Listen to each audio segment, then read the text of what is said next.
welcome to episode 7 of View from the Sideline. I'm Chris, and Rich is back this week. Hi Chris, fully refreshed after my week away.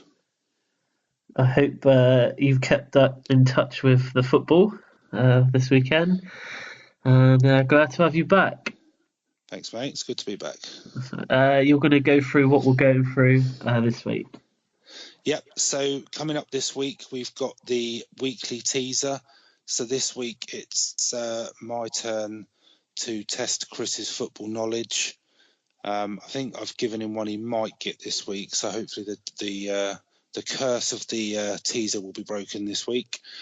Then we go into the weekend review of the Premier League games from the weekend just gone. We're carrying on with the feature looking at the lower leagues. So we'll be looking at the Championship, League 1 and League 2. Then in part 2 of today's podcast, we've got the special topic, which is around English players playing abroad, and does it make better players and does it benefit the national team? Then we'll take a quick look at the predictions for the coming weekend's games. We won't worry too much about the predictions just gone because the scores have been horrendous. And then we'll finish the podcast with what's coming up next week. So what the topic for next week's podcast will be and ways you can keep in touch with us. So I'll go straight into the teaser. Go on then, Chris. Hit me with it.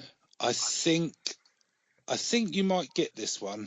So, what this week's teaser is, who is the only player to have scored in the Glasgow, Merseyside and Manchester derbies? Oh, from the sound of that, maybe you won't get it. I'll have to have a think. So it was which ones was it? The Glasgow, Merseyside. So one player, all three of them. I feel like I feel like I know it, but it's gone from my head. I think we may have even discussed it in the past, but I'll leave it with you. Yeah, leave it with me. You've got till the end of today's episode to give me an answer on that one. Okay, so we'll go into the weekend review of the Premier League games, and I think we'll start with the first game. A lot of talk off the pitch regarding this result. West Ham, unfortunately, their win was a bit overshadowed by a certain manager. West Ham plays good football, but whether it was Man United, playing bad, but I still thought that West Ham played quite well. I'd agree with you. I think it's a bit of a shame that a lot of the talk and a lot of the press afterwards is more around Mourinho and how poor United are rather than how good West Ham were. When you look at how West Ham started the season, I know on earlier editions of the pod we were sort of saying about with the amount of signings they've made and how they probably didn't gel together straight away, but from Chelsea United taking 4 points from those two games, they're sort of going in the right direction. But United were poor, but I think West Ham were really. West Ham made them look poor. Yeah, I think the selections. I think some Man United fans would question whether McTominay playing at centre back. That was obviously quite worrying for them. I would have thought. Who else is there? Yeah, whoever they play at centre half, whoever they play, they're going to get criticised because they're just not. I don't think they're up to the standard. The one thing that summed that game up for me was West Ham's second goal, and although it took a horrendous deflection to loop in over De Gea to give the West Ham, I think was it Yarmolenko? He hits it. He hits the defender and leaps over. But to give him the much time, space in the area, and you can tell he's going to swing his left foot at it. and have a shot at goal. But Matic is just he's almost doing like the river dance. He's not closing him down. He's almost just letting him have a shot, and I think that just sort of summed up how United played. Where West Ham thoroughly deserved to win that game. And it's a defeat for Man United, and obviously a lot of talk outside the game of Mourinho, but we won't go into too much detail. But obviously, a lot giving away next week's topic. I'm not saying anything yet, but obviously, a lot of people questioning his position. Let's say, but the Arsenal Watford game next. So a pretty good game for Watford, even though they ended up losing the game. I thought for 75 minutes of that game they could have easily scored. It was close for a long time. It was, yeah. They had good chances, Watford, to actually get a goal. And also to Leno, who came on for Czech, who got injured in the game, he actually ended up having a really good game. Made some really good saves. Czech's out for quite a few weeks, I think. Do you think it'll be hard for him to get back in that team now? I reckon. I think obviously Leno hasn't been tested. He hasn't been given a game yet, and the amount of saves that he had to make, and end up kind of out of a clean sheet. I think Czech will probably struggle to get back in that team. Yeah, I thought 2-0 probably. It seems quite convincing from an Arsenal perspective, but I agree with you. Game for sort of 70, 75 minutes. But one thing I'd say, being a Spurs fan, it's hard to praise Arsenal at times. But if you think back sort of six weeks to City first game and then they lost away at Chelsea, that's 7 wins in a row now for Arsenal. So, I was surprised when I looked at the league table, surprised how close they were. But that's 1 in the Europa League and 1 in the League Cup. But that's 5 wins in a row for Arsenal. So I think you've got to give them a bit of credit. Definitely. Credit where it's due. So the Everton-Fulham game, again, this one, it was a bit of a strange game, to be honest with you. I didn't think the first Everton penalty, I didn't think it was a penalty, and obviously it was missed anyway, so it didn't really come to any harm. But the amount of chances that Fulham had in the first half and didn't manage to actually get a goal. The Fulham team, they are going to be counting on their strikers scoring goals because their defence just can't defend. This is probably why I picked Fulham struggle and even to go down this year. I think the possession was a 50-50 split in that game. It was, yeah. But I know possession doesn't always win you matches, but Fulham didn't have one shot on target after having 50% of the possession. Yeah, but the chances there are enough chances to be winning that game, but they don't take the chances that they get. And I thought, even after the penalty miss, I thought Everton always looked the more likely team to score. I think 3-0 definitely favored them. Yeah. But I think that's the sort of play where I think Fulham are going to struggle. I think I still, even though they won 3-0, I still think Everton lack that out-and-out striker. I don't think they have that out-and-out striker, and it's they've got Sigurdsson, who's a good player to have behind the striker, and he obviously got himself a couple of goals. He is probably Sigurdsson, I would say, their best player for Everton. Yeah. I don't think anyone really. He's good. I mean, he'll be good. I think if on the season striker, I think they'd be a completely different team. Yeah. Okay. That's what they need to break into the top 4, I think. Yeah. So the Huddersfield Tottenham game, I've got a lot to say on this one. Here we go. The referee in this game, he was having a laugh. He ruined that game for me.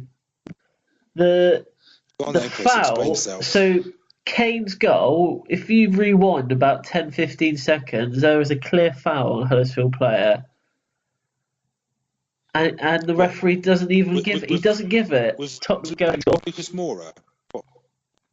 It was the penalty. I think it was the penalty, wasn't it? I can't remember. But it wasn't a penalty anyway. I don't think there No, was enough contact. you sound a bit bitter, Chris. I'm going to be honest. You sound a bit bitter, but completely neutral. I think it was a difficult game for Spurs to go into away to Huddersfield. One thing I'd say about Huddersfield is their fans are unbelievable. Yeah, They they make are. so much noise 12 and they do man. not stop whether the team's winning, drawing, or losing. So fair play to the Huddersfield fans. So, but I think that makes it a difficult place to go to. And although Spurs have got a couple of wins under their belt after they had the losses to Liverpool, to Watford and Liverpool, Yeah. the first goal absolutely eased the pressure on Spurs. It sort of settled them down a bit. The second one, I don't think that was a penalty. I've got to be honest No. with you. Yeah. It's almost as if Danny Rose had stayed on his feet, he's in a better position to create a goal than he is by going down and sort of just wondering if the ref's going to sort of buy it and give a penalty. But the Huddersfield players, they didn't even like the guy that made the slight contact. He didn't even complain about it. If I was him, I would have been straight up to the referee. But I think if we had VAR, I think that Yeah, would have been 0-0 that game. I'm not too sure on the first one. I'm not too sure on the first point. I thought Lucas Moura did well. The way he sort of kept running, got the ball, laid it off. Great ball from Trippier and Harry Kane doing what he does best. Kane looked good. I thought it's the best he's looked for a good couple of weeks. Yeah, he did. He was good. He looked He looked like he had a nice long rest. Yeah, I've got to pick you up on one thing, Chris. Just on Spurs from a comment you made on last week's podcast. No, you weren't here. You can't go back.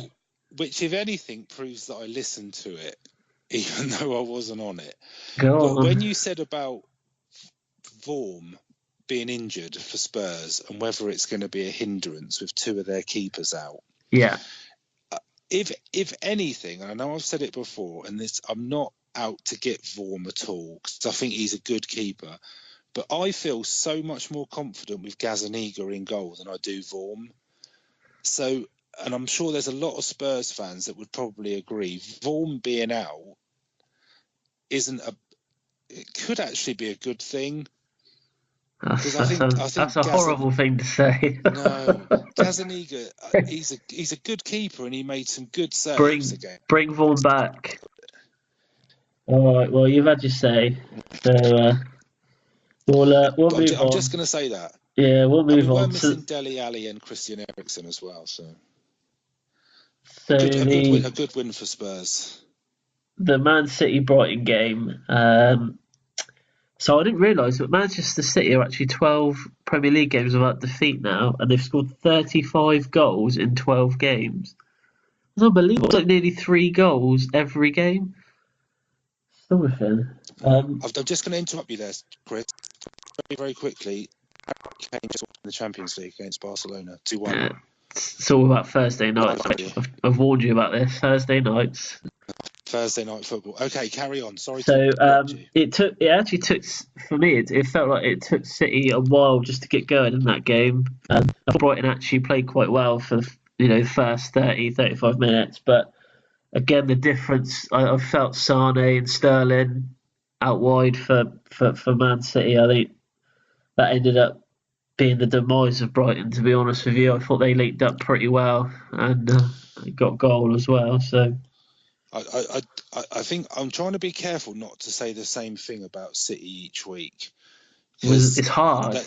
They almost always blow teams away. But one thing I find quite interesting with City, and not necessarily the Brighton game, but in the past, they always get an early goal. If you look at all of their games this year so far, I think it's only the Wolves game where they haven't scored and led at half time. So it's only the Wolves game, which I think was 0-0 at half time. Yeah, it was. Yeah. And the fact that they're 9 times out of 10 they're always ahead or they always get an early goal, it's so difficult for the other team to get back into the game. But one interesting thing that I didn't realise this, but if you look at the game they played this year, they've played 5 of the current bottom 6 sides. Newcastle and Huddersfield. Maybe that's probably why. All of those teams are in the bottom 6. That's why my goal stat was so high. I didn't realise they haven't actually played any of the so-called big boys or the top half table teams yet. So have they played Tottenham? Have they played Tottenham then? Have they? No, a couple of weeks. Okay, sorry. Never mind. But we always seem to say the same things about City. But it's for them. It's just so easy, isn't it? For them, but maybe once they come up against a team from the top, maybe we'll see a change. But I can't see it, to be honest with you. No, I think they'll step it up again. I think they're playing the sort of teams where they're sort of in second or third gear. So Newcastle-Leicester game. So Newcastle's still one of the 3 teams without a win this season. I have to say one thing. I don't know whether you saw this or not, but did you hear the Newcastle fans singing to Mike Ashley about him leaving, and he was just sat there laughing? He just doesn't. I just don't think he cares anymore. I didn't hear what, but I don't think he's ever kept. Really? It doesn't look like it's not a secret that he wants to sell. So well, he's made it very clear he wants to sell them, but I think the price that he wants for them, I just don't think that no one's willing to pay that, to be honest. And he's probably doing that on purpose. So, but it's only aggravating the fans more. I think the trouble he's got, and well, not just him, but I think the trouble Newcastle have got is that they need to remain a Premier League club for them to be an attractive proposition for someone to buy them. But he's not given them the money to do that, to buy the players. Well, no, exactly. But so one of the things that's come out of that performance for me, because I think Newcastle had 1 shot on target and only 6 attempts in the whole game. Yeah. And normally Newcastle at home would be not all out attack, but they'll have a go. So, and their percentage of possession for Newcastle at home, I can't remember what it was off the top of my head. It was about early 40s%. It was I think it was 42%. Yeah, it's low for what you would think Newcastle would be playing at home against Leicester. No disrespect to Leicester, but they're not a City, they're not a Chelsea or a Liverpool. They're not going to sort of come at you all guns blazing, but I think January transfer window is going to be absolutely pivotal for Newcastle if they want to stay in the league. Yeah, the thing that do you think if Rafa Benitez doesn't get the money in January, he'll leave? Because they won't sack him, but no, I don't. I can't see them sacking him, but they won't sack him because it costs them money. But he's got so much credit in the bank, Benitez at Newcastle. He could walk away, and I don't think anyone would blame him. Well, because they were obviously on about him leaving at the end of last season, but he stayed. So yeah, he's got so much potential. Newcastle's got so much potential, but a decent win for Leicester. It was a good win for them. Yeah. Did you see the penalty? What did you think about that? Yeah, I thought it was a penalty. You thought it was, yeah. Yeah, his hands were all over him, really, weren't they? Yeah, you can't really do that anymore, can you? I think if the ref sees it, he's gonna give a penalty. They're picking up more on these things, aren't they now, with the hands and the stuff? So definitely after the World Cup they will. And then, well, similar to the World Cup, Harry Maguire comes up with a header from a corner, sort of definitely kills the game off, really. But a good win for Leicester. But I do worry about Newcastle. Oh yeah, they need a win. Well, they're playing Man United at the weekend, so if there's ever a time to play Manchester United, it's probably now. There you go. That's gonna be it. It's got 0-0 written all over it. So the Wolves Southampton game, obviously Southampton really, really struggling now, and I think I was right in because I put them in my bottom 3 at the start of the season. They just do not look motivated to play football at the moment. There's a for the weekend's game. Saints are another team that just don't take their chances. That for me was quite an even game. I think Saints had it wasn't that far off, like 20 attempts on goal, and you just think if you have that many attempts on goal, you should be scoring. And Wolves always look dangerous. They always look like they had a goal in them. I really like the way Wolves are playing. They always look dangerous. I don't think the result was a surprise. I thought Wolves would always win that, but I thought Wolves were going to win. But Traore for Wolves, he's an anthem, isn't he? That pace he's got, he's tearing the defence apart out wide. They just couldn't get near him. Because he's so quick, he's going to get in behind. Definitely, yeah. And I think the first goal, I think he did. He did, yeah. I'm like you, I worry about Saints. I just can't see where their goals are going to come from. And they've got the impossible task this weekend of playing Chelsea as well. So 3 points for Chelsea coming up. Speaking of Chelsea, so the game of the weekend was at Stamford Bridge, where Chelsea met Liverpool. Actually, a really entertaining game for the neutral, I would say. It was quite end-to-end. Even though, conceded right near the end, but it was a hell of a goal from Daniel Sturridge. What goal that was? Definitely, probably, I would say a draw was a fair result. Chelsea defended actually quite well in this game. I was quite impressed with defending at times. We cleared 2 off the line as well, which is unlike Chelsea. What did you think? I think at the beginning, if you'd offered a draw to both managers, they probably would have taken it. Yeah. The one thing about this game that puzzles me slightly is Mo Salah. And I know we've said before about what an unbelievable season he had last year, and he was untouchable. And if he carries on that form into this season, Liverpool have got a real shot at the title. But I was really surprised at 1-0 down that Klopp brought him off. Well, he came off. What was it? With about 30 minutes to go. Yeah, I think did Sturridge come on for him? No, it was Shaqiri came on for him. Right, okay. And so he missed a sitter from 6 yards. So I know hindsight. But that never would have happened last year. I don't know if he's struggling with an injury or what it was, but I think if Liverpool were losing 1-0 last year, the last thing Klopp would have done is bring him off. Definitely. I'm really surprised against what is going to probably, I hate to say this as well, but what is probably going to be one of their rivals this year, whether it's for the title or whether it's for Champions League places, that he brought him off.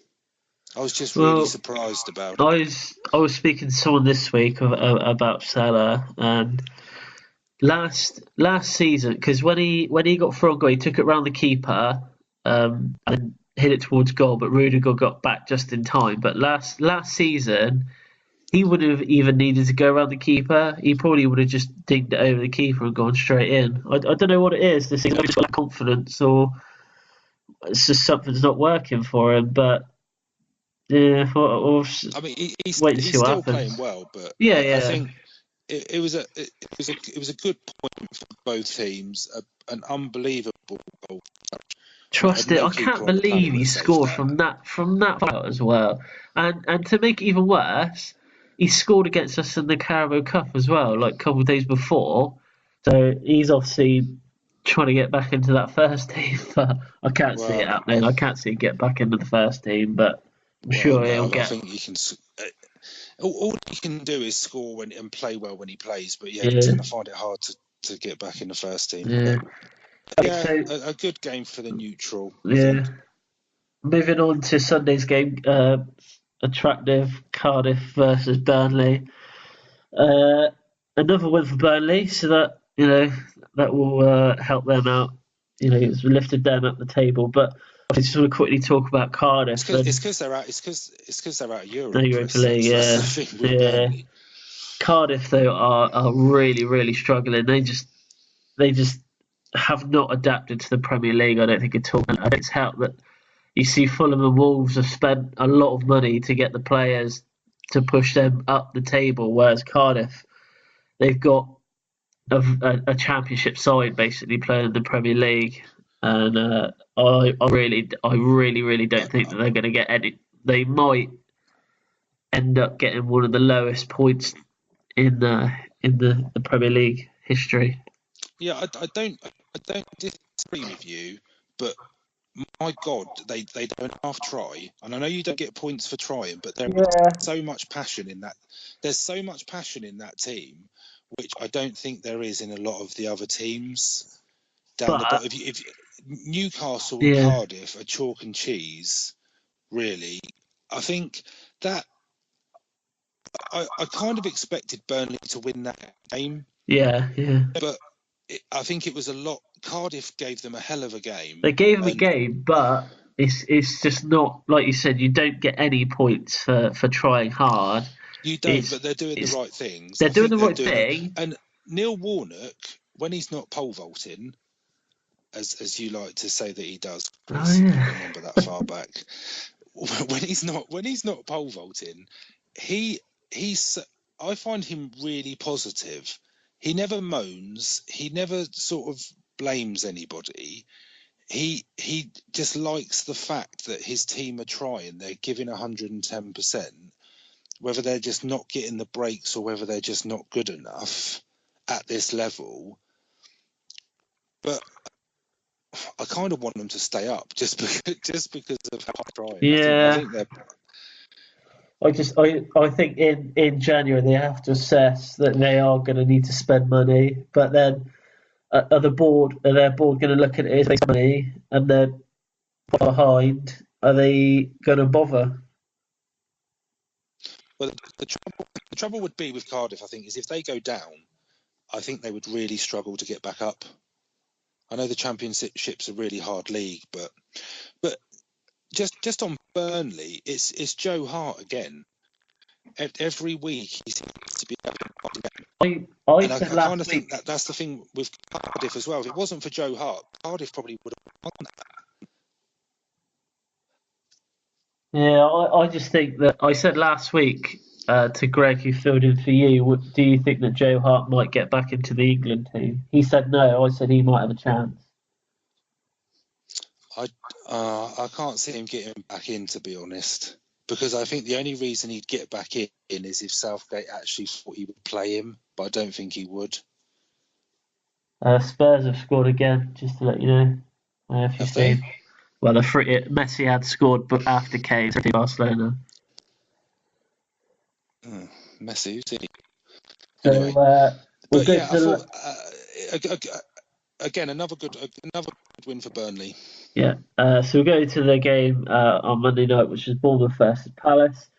Bournemouth having a very successful season so far, up to 7th in the league. Which I think at the start of the season, I would have placed them in around 7th, 8th, or 9th. So I think they are overachieving though.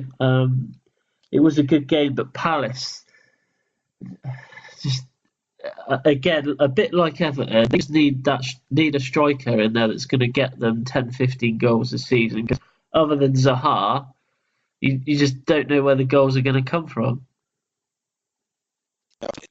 Their biggest goal threat. I think Bournemouth are a good side. I like the way Bournemouth play. I like Eddie Howe as a manager. I think they are probably slightly overachieving this year. Yeah. But if they keep winning and they keep putting points on the board, they're going to stay where they're going to sort of stay in and around where they are. Do you think they can get into Europe? No, I don't think so. I'd like to think they could. I mean, that would be a great story, but I think there's clubs that are probably better than them, sort of better equipped. Sort of when you get to sort of Christmas and you're playing a lot of games. Yeah. I think there's just teams that will probably fare slightly better than them. But I just like this is no disrespect to Bournemouth, but a lot of their players aren't what you would necessarily say well-known players, are they? They're not, players that you would immediately think of when you say Bournemouth, like that Ryan Fraser out wide. Such a good player, but Yeah, but that's why no I one's think ever heard of Bournemouth. him. But He's that's so good on what Eddie Howe's done for that club, and I I think think Eddie one Howe. I think yeah I think he's assembled a team. They're not 11 individuals or no sort of half the players are sort of world class and the half are sort of average. I think he's created and they gel really well as a team, as a unit, and I think that's what their success is. I think that's what it's down to, really. you think he'll be England manager one day? Oh, I don't know. Maybe. Who I think he knows? will. I think one day he will I'd like manage to think England. he. So I'd like to think he could be. I think he's got a good chance. But yeah, Bournemouth doing really well. Good to see as well because they're kind of a localish sort of team, I suppose, to for us both. But yeah, so Uh, yeah, that was the weekend review in the Premier League, and I believe Rich has got some EFL news from the Championship and League One. yeah. So in the Championship, so the summary does include those games. But Leeds are top after a 1-0 win away to Hull. Leeds still top despite only winning 2 of their last 5 matches, so they're not going through the greatest patch of form. But I think what they did earlier in the season has kept them up there. Middlesbrough are level on 22 points with Leeds, but second on goal difference. Middlesbrough got a 2-0 win away at Ipswich over the weekend. West Brom are third, but they have got a game in hand. I think they're playing tonight. I think they're playing Sheffield Wednesday tonight. So if they win that, they could go top of the league. West Brom winning 4 of their last 5 games. Sheffield United, Brentford, and Swansea make up the playoff places. But something quite interesting from the Championship, Chris, is there's 11 teams all within 2 points of each other, going right the way down to Bolton in 15th. It's always That's been a close league, that one, hasn't it? But that is how tight that league is. So one win could literally lift you from mid-table right back up into the playoffs. I just give a special mention to Norwich, who currently sit 8th in the league, but they've won their last 4 games, Norwich, so they're on a really good run of form at the moment. At the bottom, Millwall, Ipswich, and Preston make up the bottom 3. I'm not quite sure. I think Greg mentioned it last week. What's happened to Millwall? They had such a good season last year, but yeah, they're in the relegation zone at the Struggling, aren't moment. they? Yeah. So all of the 3 teams in the bottom 3 in the Championship have got no wins in their last 5 matches, and between the 3 of them, there's only 2 wins all season, which isn't great form. When you think Millwall, Ipswich, and Preston, three decent clubs between them, have only managed to get 2 wins all season. So the Championship's definitely already sort of splitting into 2 leagues within it. There's Yeah. the bottom 3 are going slightly adrift, and the top and the playoffs very tight. Into League One, so Portsmouth are 3 points clear at the top after a 1-0 away win at 14th place Coventry. Portsmouth remain the only unbeaten side in the division, which did then make me think if Saints struggled and Portsmouth went up, you could have the South Coast Derby back on next year. It's been a while since that. What's that? About 5 years, maybe. Yeah, it's been a while. I'm not saying Saints are going to go down, by the way, but Pompey looking good this season. Back up to the Championship. Peterborough are second after a good point away at 4th place Sunderland. That game finished 2-2. Doncaster currently sit third after their first defeat in the last 5 games, falling to a 1-0 defeat away at 5th place Accrington. So in League One, the sort of top 6 seem to play each other at the weekend, which was quite interesting. The win for Accrington was their third win in a row. Barnsley make up the playoff places in 6th after a 1-1 draw at home, but that was to bottom place Plymouth. So I think Barnsley would probably see that as some points missed there. At the bottom, Wycombe, Gillingham, and Oxford make up the relegation places along with Plymouth. No win in the last 5 matches for any of those teams in the bottom 4. So again, not great form. Not great form at the bottom of League One. And I'm just going to go off topic just for 1 second, Chris, because I want to give a special mention to the Scottish Premier League. Now, I know we don't normally talk about this league, but I don't know if you know this. Hearts are 5 points clear at the top of the league at the moment. So 6 ahead of Celtic and 8 ahead of Rangers. So unbeaten so far this season. I heard a good stat at the weekend about the SPL. That there are 3 teams in the league that have not won an away game this season, and Rangers and Celtic are both one of those 3 teams. No, that's crazy. You wouldn't think that, would you? No. But yeah, well done, Hearts. Hearts have taken 13 points from the last 15 that have been available. So 4 wins in a draw in their last 5 games. Mm. Just mixes it up a bit. Oh yeah, up in Scotland. Well, the Celtic just run away with that normally, don't they? So yeah, exactly. Yeah, it's that Europa League, mate. I'm telling you. It's the place. So I will quickly go through what happened in League Two at the weekend. So Lincoln will remain top after a 2-0 away win against Cheltenham. Newport leapfrog Exeter into second after they beat Cambridge 4-2. Newport are second and have a negative goal difference. Did you know that? No, I did second not know in the league. Well, it's because Yeovil beat them 6-0 a couple of weeks ago. But yeah, they actually have a -2 goal difference and they're second in the league, which is crazy. I don't think I've ever seen that before. I've never seen a top 3 team have a negative goal difference, but they must win every game 1-0. Yeah. So as I just mentioned, Exeter are third. They drew 1-1 with Port Vale. Stevenage are up to fourth after a win, and Colchester, Oldham, Forest Green, and make up 5th, 6th, and 7th. But none of those teams won at the weekend. So Colchester, Oldham, and Forest Green didn't win. And then at the bottom, Macclesfield remain bottom. They did pick up their 3rd point of the season with a 1-1 draw against Forest Green. Grimsby move into the bottom 2. They lost 2-1 to Morecambe.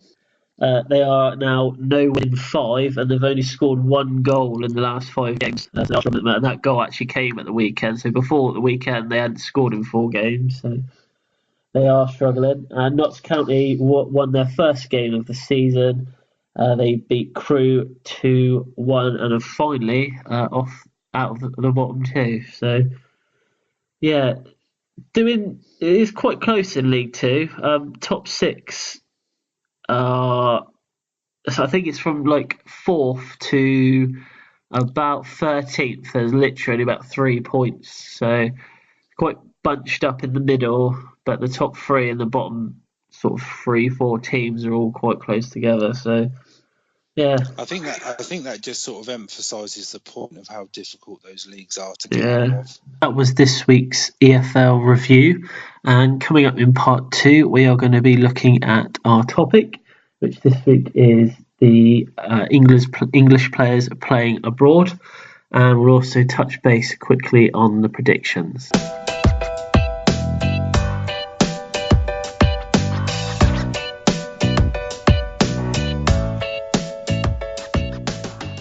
So welcome back to part 2 of this week's podcast, where we are going to talk through our special topic this week, which is around English players playing abroad. So does it make you a better player, and does it benefit the national team if English players are playing in foreign leagues? So Chris, do you want to get us going on this one? I'll start. Obviously, there's been a lot of talk, I'd say, in the last probably month or so about one certain player. Obviously, the guy playing for Dortmund, Sancho. He's actually started tonight's Champions League game. I didn't know if you know. Yeah, well, he's got the most assists in Europe at the moment, so it's one to think of. I think for Gareth Southgate, but I think because of him, the whole discussion around English players who play abroad, I think has come back to light on, should we be scouting more of these players that actually are playing abroad? Because I think some of these players, it must be quite hard to actually get noticed. I don't know what you think, because obviously if you are playing away from your sort of national league, the problem is I don't know how in depth Southgate's team go into actually, let's look at this league, Germany or whatever, send people over there to actually watch them. I don't actually do that, but I feel that you might get I would if you're imagine playing they abroad. do. I'd imagine they do. And how many players currently that could qualify to play for England are actually not playing in the Premier League? Well, I did a bit of digging, and there are hundreds of English players playing abroad. Mostly, I would say, are probably coming to the end of their careers. I would say. So you've got. So I've listed a few. So you've got Sancho, obviously playing for Dortmund. Yeah. You've got a player called Shea Ojo who was playing for Liverpool, who was part of the Liverpool academy. He's playing in France at a team called Reims. And then you've got Ashley Cole still playing for LA Galaxy. Rooney obviously playing for DC United. And I don't know if you remember this guy, Adam Lafondra. Can you remember him? Yeah, you used to play for Reading. Yeah, he is actually playing in the A League for Sydney at the moment. You and the A League, Chris. I knew you'd pull one out from the other side of the world. But if you take Scotland and Wales out of the equation, because obviously we have got a lot of English players playing in those leagues, there are still a fair few hundred actually playing out there. But Mm. they either seem to be really young age, or they seem to be coming towards the end of their careers. There doesn't seem to be like a middle ground. Yeah, I think Um, I find this topic quite a hard one, but that's why I think it's probably a good discussion point. I think you'd get a lot of mixed views. So what I did is I picked 6 of the so-called biggest nations that were at the World Cup in yeah, Russia in the summer. So I went for Spain, France, Argentina, Brazil, Germany, and England. And from the 23-man squads that they took, how many of the players actually play in their domestic league? all right, yeah, So just to run through them quite quickly. So Spain, 6 of the 23 played outside of Spain, and 2 of those are keepers, so De Gea and Pepe Reina. yeah, So of the remaining players, 13 of the 23 play for either Real Madrid or Barcelona. France, from their 23-man squad, 14 of them play outside of France. And I think I'm right in saying that it's those 14 which pretty much made up their starting 11 for each of the games. okay, Argentina, 19 of their players play outside of their national league. 19. Yeah, but Quite a lot. all of the Argentinian squad play in their domestic league. Brazil, it's 20, so 20 of theirs are outside. Germany, only 8 of Germany's 23-man squad play outside of Germany, but eight of them play for Munich or Dortmund. England, none of them. So no player in the England squad plays outside of the Premier League. And I'm not sure because I think the Premier League is probably the most competitive league in Europe. Yeah, Germany, so it's always Munich or Dortmund. France, it's PSG. Spain, it's Atletico, Real Madrid, or Barcelona. But I think with the Premier League, even though sort of City dominate it to a certain extent, it's probably the most competitive league there is. So I think there's an argument to say, if you were an English player, why wouldn't you want to play in the Premier League? that's exactly what I found out when I was looking into it. Like, well, if you are, going by what you've just said, then it to me it looks like that they don't scout outside of England. I No, don't think they do but much. to be honest, so from the players you reeled off, let's kind of be a bit honest about it. Lafondre's never going to play for England. No. I think Rooney and Cole are too far past their best. I think Rooney, did he retire? Or did he make Yeah, I think he's retired. available? And I think it's almost only the sort of young players that would probably be the ones that would be getting that Southgate would be looking at, to be honest with you. Oh yeah. But So, if you look at English players that have gone abroad in the past, I think Beckham's probably. so yeah. I So this think is Beckham's probably the. I'm not sure. I'm not 100% convinced he went for footballing reasons. To be honest, there's a little. I love David Beckham, but there's a little bit of me that thinks it was about pushing his brand probably. by just going to play for Madrid. But was Play he? for sort of PSG and Milan. I'm not sure it made him a better player than he already was. He was in his peak when he was playing for United. But do you think was he the last English player that you can think of that played abroad and was picked for the England team? Yeah, probably. Because it was I don't know only. if Michael Owen still playing for England No, when I he don't went think to he was at Madrid. that time. Because the only other player that cropped up when I looked into this that was playing abroad was Owen Hargreaves. In the early 2000s, he was playing for Bayern Munich and he was selected for the England squad then. And then he made his But move over. Hargreaves was a good player. But I almost think he was quite unique to what England had. He was probably the only sort of player that played in the position that he had, that sort of holding midfield role. And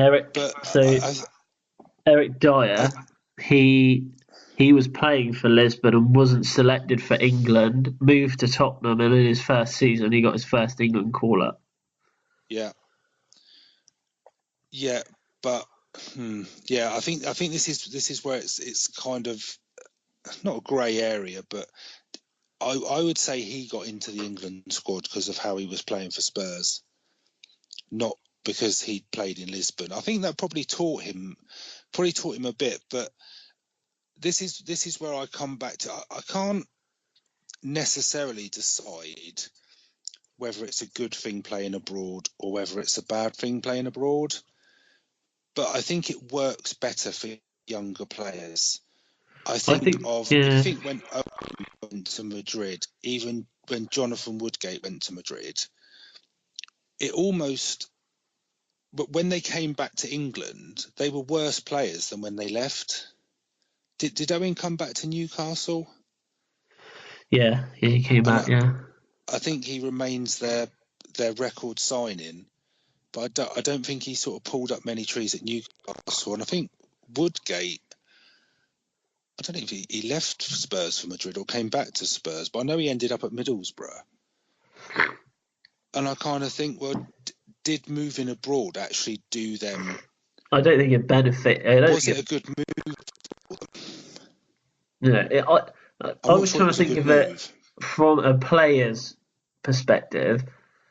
If you're a player, so you're at a Premier League club and you get two offers at the end of the season, one to go play, I don't know, in Romania or one to play in the Championship. Both give you that money. Where would you rather go? Would you rather stay within the English network, hopefully get picked up, or travel far away, probably never be seen again? So I think I'd probably rather stay in England, but I think it depends where you are in your career. I mean, footballers want to play football. I mean, so the guy at Dortmund, is he on loan from an English club? So he is actually so basically he left Manchester City for Dortmund because it must be to do with game time. I don't think he felt that he was going to get the game time at City. But then obviously Dortmund saw something in him and bought him, and I think he's just signing a contract extension actually as well. So I think that's a really good move. I think for him, at that age, if you're not playing football at that age, and he's obviously doing well over there. And I Well, think he's making a name for himself, which is good. And like I said, it's being picked up that he is playing well over there. And I do think by the end of the season, he probably would have been picked for at least one there's so England much game. press around him that he probably will get a shot, and I think Yeah. he'll probably deserve it. But I guess my conclusion would be that he's probably the sort of prime example of when it will work. If you're good enough and you take that chance to go and play abroad, if you're not getting game time sort of in the Premier League or in the Championship, for example, Yeah.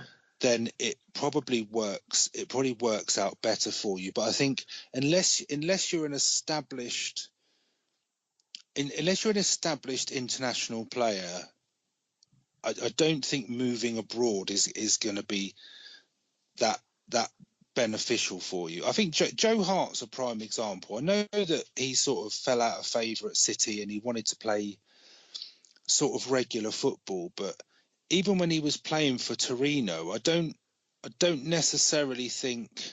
I mean, he was still being picked by England, but He wasn't first choice, though, was he? no. But that's what I mean. I don't think that's because he was playing abroad. I think it was probably just because there was better keepers coming through. Yeah. And he played for England for so long that I guess time always comes to an end. I think you're right. I think it is a good thing that obviously they are looking further than just the English leagues, but I think these players that they find abroad are going to be few and far. To be honest with you, history, I don't think I can name more than 3 players that have played for England whilst being playing abroad. I would have thought Gascoigne and Lineker were probably 2 other players.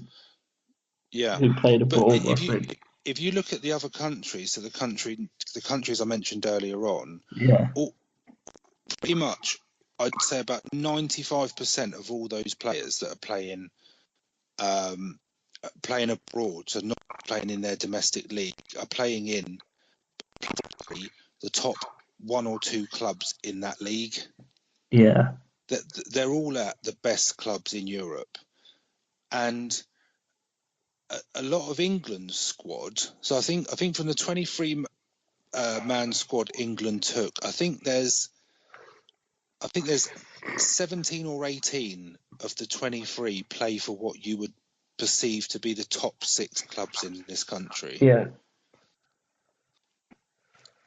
Which makes me think that going abroad isn't necessarily going to make you a better player. If you're playing regularly for a top club in your country, then I don't think there's necessarily any need to move. No, I think you've hit the nail on the head. I don't think it would benefit any player going abroad. The national team that much. As long as you're playing regular football and you're playing for big teams, I don't think I think you should have every right to be picked for the England squad. But I think, Chris. I was going to say, I think we may have answered that one. I think we may have come to an agreed decision on that. Yeah, topic. we've actually agreed on that. Just a quick side note: I actually found Joe Cole on the list as well. He's actually still playing. He's playing for another team that aren't in the top division.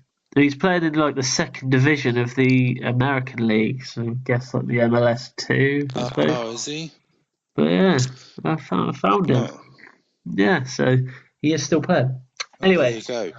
That is. There you go. I just get it. So Champions League's just finished. So Barcelona 4, Tottenham 2. So that's a shock result for everyone there. Look. Yeah, but just another one. I'm not sure you've seen this, but Napoli have got a last-minute winner. So Napoli 1, Liverpool 0. Is how that one's finished. No, that's their first game they've lost all season, isn't it? Yeah. Good side though, Napoli. Good side. Anyway, okay, so let's move over to predictions quickly for this week. So last week, I didn't come last for you. I didn't come last. Surprisingly, you didn't come last, but unfortunately for Adam, although I scored a paltry 5, I didn't come last. Yeah, unfortunately, Adam becomes the first member of the Zero Club. He actually didn't get anything, which is a shame, really, for him to get zero. But it's all on the social medias anyway. This week's special guest predictor is Tom, and like I said, all the games are on Facebook and Twitter. So the teaser for this week, Rich. Yes. So say what was it again? It's the only player to have scored in the Glasgow, Merseyside and Manchester derbies. The fact you had to ask for the question to be repeated makes me think you don't know who it is. Let's just say I'm not confident at all. I'm just trying to think of players that have played in Scotland. I just can't. Nothing is literally coming to my head. I don't know. This is killing me, Chris. Oh, I know it's not him. He's the only player that I can think of that plays for that. Scott Sinclair. It's not him, though.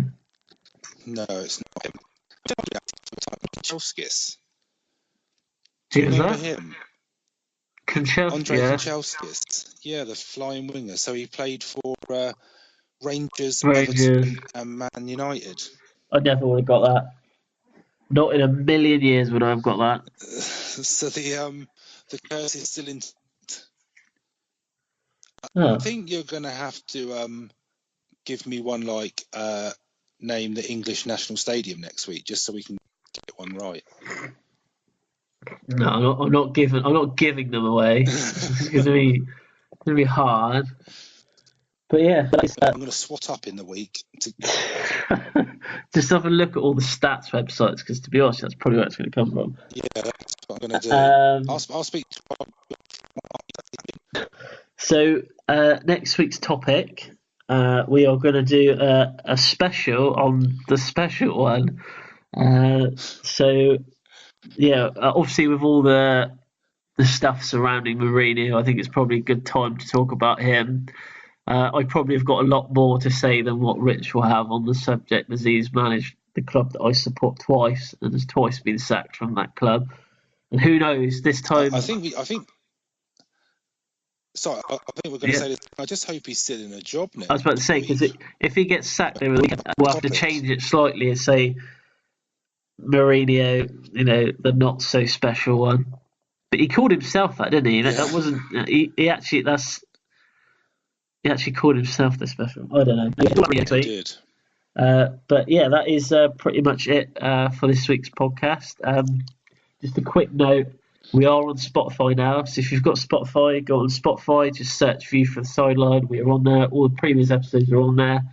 This week's episode will be on there probably tomorrow morning, late morning.